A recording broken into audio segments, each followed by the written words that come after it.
Hi there, my name's Aaron Lanterman. I'm a professor of electrical and computer engineering at Georgia Tech, and today I would like to look at the API 312 microphone preamplifier. I found this schematic on the web. There are some subtle differences between older versions of this preamp and more modern versions, but this likely contains the main elements I want to look at here.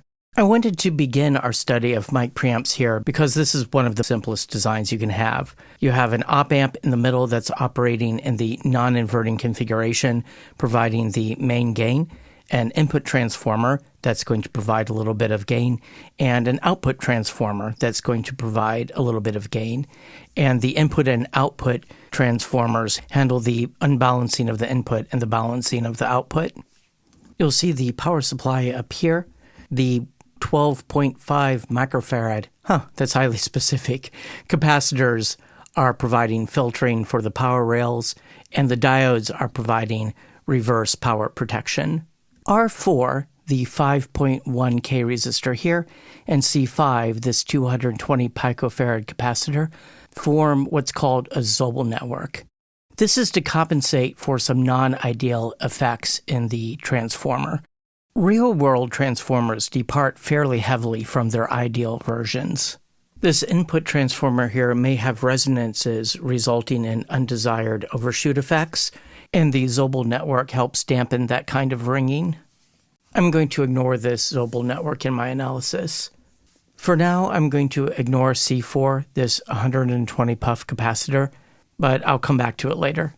Also, for the moment, I'm going to treat this 2520 op-amp as ideal.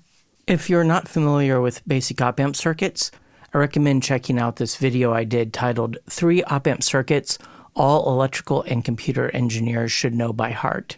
In the feedback loop, we have 20 kiloohms, that's R3, and then we'll have a resistance to ground from the negative terminal of 200 ohms, plus whatever resistance you're getting from the gain pot. Notice I'm treating C3, this 250 microfarad capacitor, as a short at audio frequencies. The schematic doesn't say what the gain control pot is, but the CAPI version of the kit uses a 25K reverse log pot, so let's go with that. Since this is a non-inverting configuration, the gain is going to be 1 plus the feedback resistance, which is 20K, divided by the resistance to ground, which on the high end is going to involve that 200 ohms. So we're assuming the gain pot is set to have 0 resistance. That gives me a linear gain of 101. So to convert that to decibels, that's 20 times log base 10 of 101. That gives me 40 decibels of gain. And of course, the second term here is so big, you could probably just ignore the 1. But we don't want to ignore the 1 on the lower end. So let's see, on the lower end, I'll have that 200 ohm resistor plus the full resistance of the pot. Of course, I could approximate this wall as just 25K, but let's go with this. Take log base 10 of that and then multiply by 20. So that gives me a gain of 5 decibels on the low end. Now we need to deal with the transformers. The input transformer is an API 2622, and the output transformer is an API 2503. Googling around for information about the input transformer, I either see 1:7 or 1:8 turns ratios. Let's see, if I use the 1:7, that would give me a gain of around 17 decibels. What if I use 1:8? That's around 18 decibels. So just a decibel difference.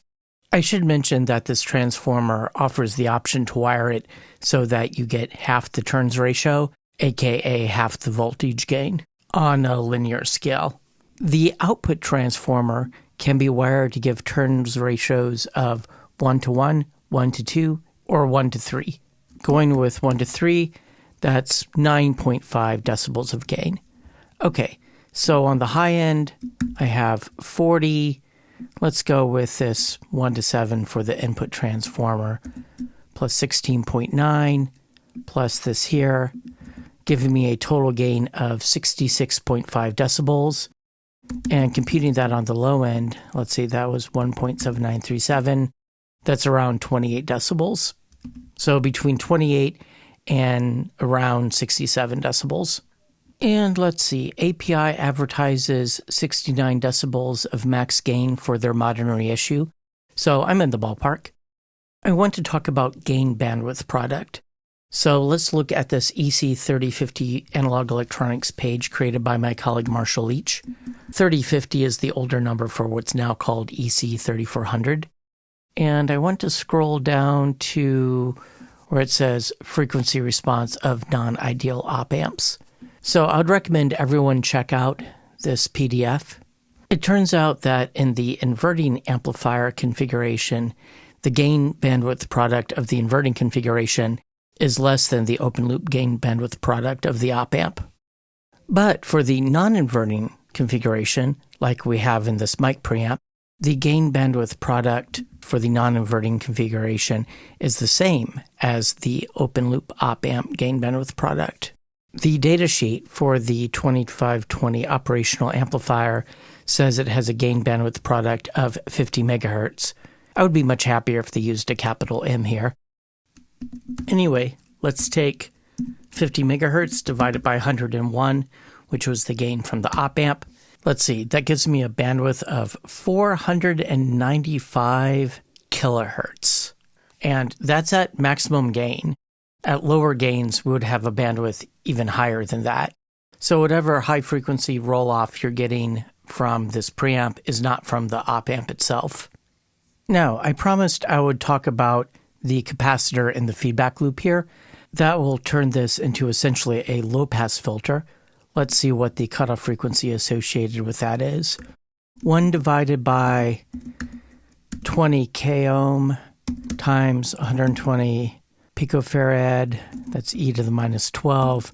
Oh, and down here, I want to multiply all of this by 2 pi to convert from radians to hertz. That's 66 kilohertz. So this capacitor is not performing a musical function. It's here for stability. Now, I've been assuming everything is acting linearly. There has recently been some discourse about the role of nonlinearities in the magical sound of certain preamps. Looking at the API 2520 schematic, we have a differential pair input stage and a second differential pair. Both of these are going to give you symmetric hyperbolic tangent distortion. We also have a class AB output stage that's going to give symmetric distortion. Let's see, there is a common emitter amp here, but I think most of the mechanisms in this op amp are going to give you symmetric distortion characteristics, so that will emphasize odd harmonics. But remember that negative feedback will tend to linearize a nonlinear system. So if you're going to see nonlinearities from the op amp at all, you'll probably only see that at higher gains. So I think this is going to act linearly up until the point that you slam into the power rails. And that's generally not a pleasant kind of distortion. So I expect that if there is any magic mojo in this preamp, it's probably in the transformers. But that's another discussion for another day.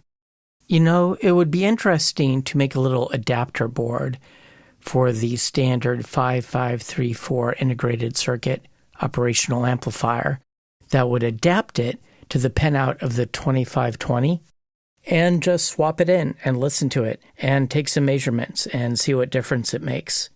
Note that while the 5534 is generally thought to have a minimum load impedance of 600 ohms, the 2520 is rated with a minimum load impedance of 75 ohms. That's impressive. This thing can really push some current.